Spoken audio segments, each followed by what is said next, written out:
This is part 2 about the masterclass that is Apple's change management for new release cycles. And in this part, we're going to be talking about how to take all of their tactics that they use and implement them within your organization to manage change more effectively. So up first is the communication on new releases. Apple does their developer conferences and things to get people really excited and introduced to new functions and demonstrations. Within your company, this is a communication strategy of what's coming, how it's going to impact people, and most importantly, the why behind why you're rolling out these new tools. You need to be really intentional with the way that you're communicating this information to your team and making sure that it's disseminating to all of the different levels within the organization.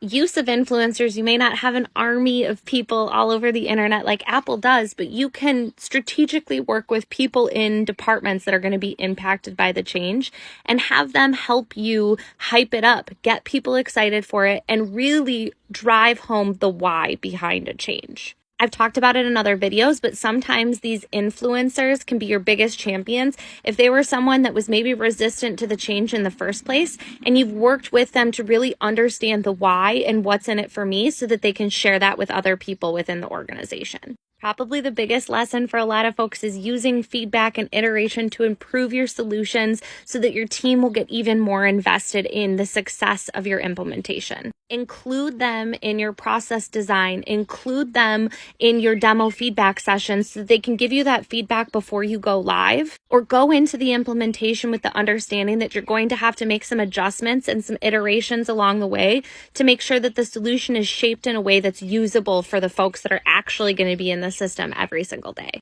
Understand that you're going to have different demographics and that you're going to need to differentiate the way that you roll out these tools for those different folks. Not everybody is going to adapt change the same way, and you need to be ready to adjust to what that looks like and help bring everybody along on the journey. So that might mean working separately with some people who are harder to adjust to change to make sure that they understand why, what's in it for them, and ultimately how to be effective in the new tools. And last but not least is kind of a cautionary tale against being a shiny object chaser. You don't have to be the first company to adapt new technology. You just need to use technology effectively within your organization. That doesn't mean you always need to be chasing the next big, bright, shiny object. It means you need to be doing a good job of implementing the tools that you have within your organization and making sure that they deliver an ROI.